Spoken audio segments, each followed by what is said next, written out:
David Chalmers famously declared the origin of experience the hard problem of consciousness back in 1995.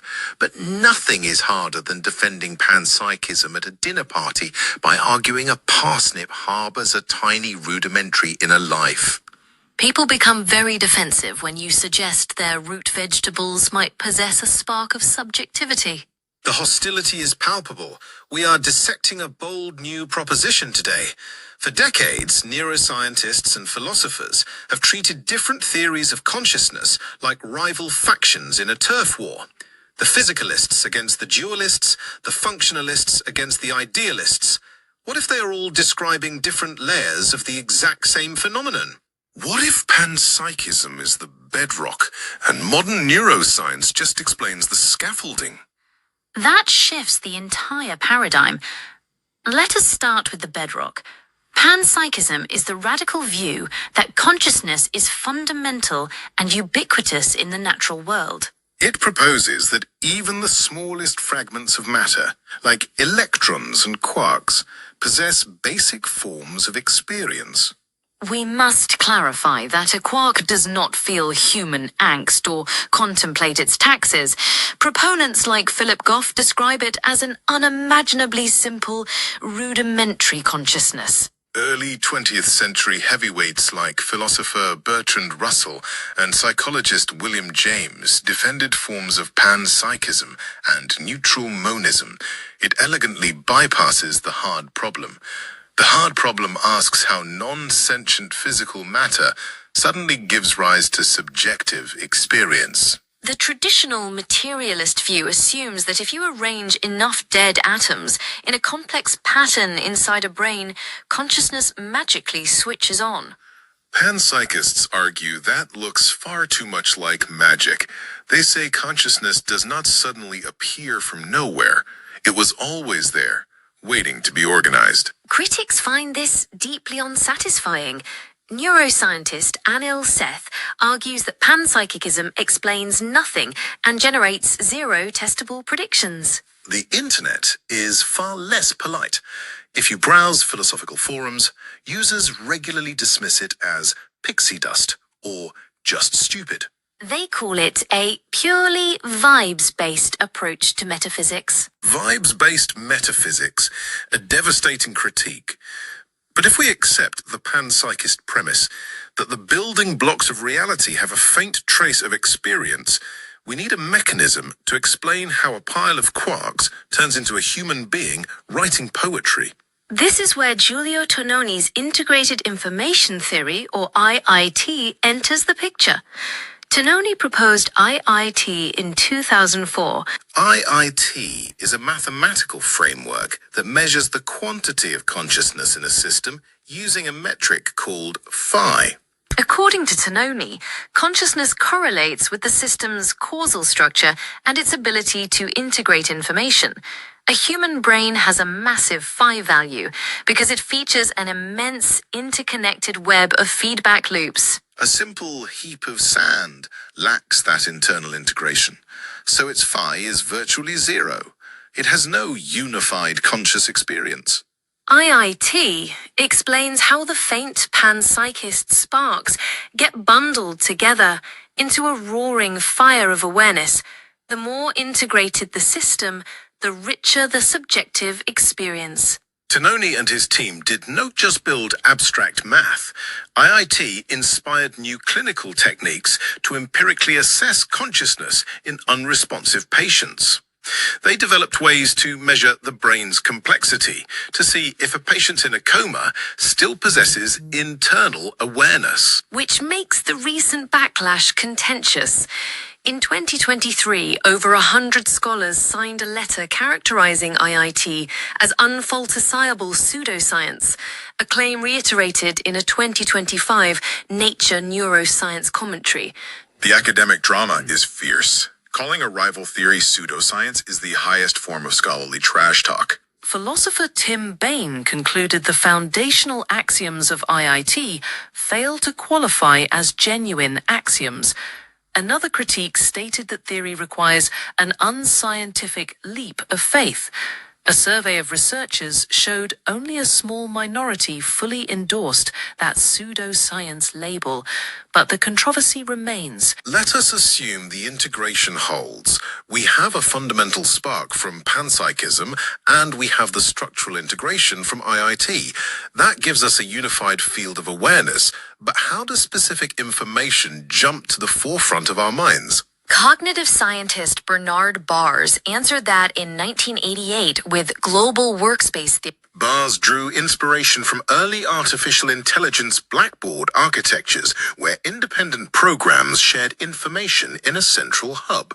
GWT relies heavily on a theatre metaphor. The brain is a stage, and conscious thought is the material illuminated on that main stage. Attention acts as the spotlight. The spotlight is selective.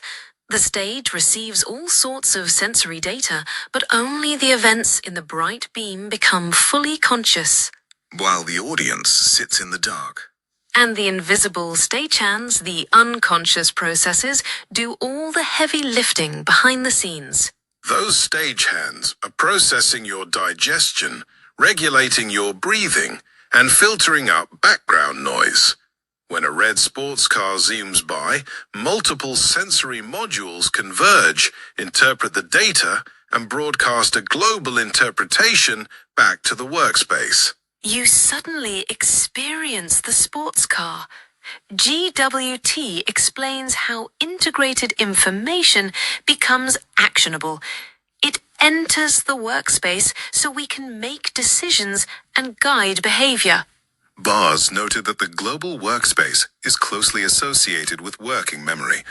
The contents of working memory reflect what is currently illuminated on the stage. He also suggested that conscious events often interact with a self system and executive interpreter in the brain, an idea supported by researchers like Michael S. Gazzaniga. The prefrontal cortex, the anterior temporal lobe, and the inferior parietal lobe all send and receive projections across the brain, allowing neurons to integrate information over space and time. We have traced the journey from a conscious cork to an integrated network, and now to a spotlight of awareness on a theatre stage. There is one final layer to this matryoshka doll. Higher order thought theory, championed largely by philosopher David Rosenthal. Rosenthal suggests that a mental state only becomes phenomenally conscious when it is the subject of a higher order thought. First-order theories argue that the raw perception is enough. You see a red apple, and that sensory state is conscious by virtue of its content. Rosenthal demands a promotion. The first-order state must cause an activated thought that says, I am in this mental state. You do not just feel the pain, you have a higher-order representation directed at that mental state. You know that you feel the pain. It transforms simple awareness into self-awareness. It is the reflective mirror of the mind. There is a split in the higher order camp. While David Rosenthal pushes for DHT, philosophers like Peter Carruthers and William Lycan advocate for higher order perception or inner sense theory. They argue we have an internal monitoring system that perceives our own mental states, similar to how we perceive external objects. It does not require conceptual thought, just an inner perception. Regardless of whether it is a thought or a perception, the higher order tier adds the crucial meta layer. Critics of higher order theories complain about the threat of an infinite regress. If you need a thought about a thought, do you need a third thought about the second thought? Rosenthal circumvents that by arguing the higher order thought itself does not need to be conscious. It operates in the background, making the first order state conscious. When you step back and look at these four theories together, a remarkable continuum emerges. Panpsychism dictates that consciousness exists at the most fundamental physical level. Integrated information theory provides the mathematical blueprint for how those fundamental traces combine into a complex, unified system. Global workspace theory describes how that unified system selects and broadcasts specific information into conscious awareness. Higher-order thought theory reveals how that awareness turns inward, creating self-reflective consciousness. They are not competing explanations fighting for dominance in academic journals. They are consecutive chapters in the exact same book. It implies the brain is not a magical generator, creating consciousness out of dead matter. The brain is an intricate biological antenna. It organizes, filters, and amplifies a property that was always woven into the fabric of the universe.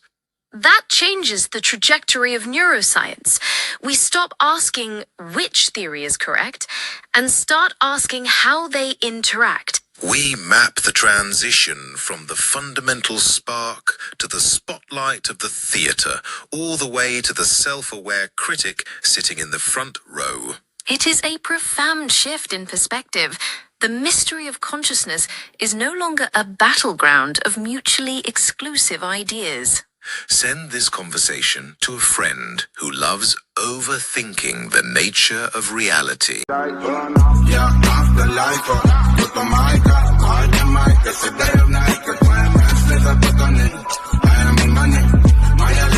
Nothing I tried, gone off the life, I took to my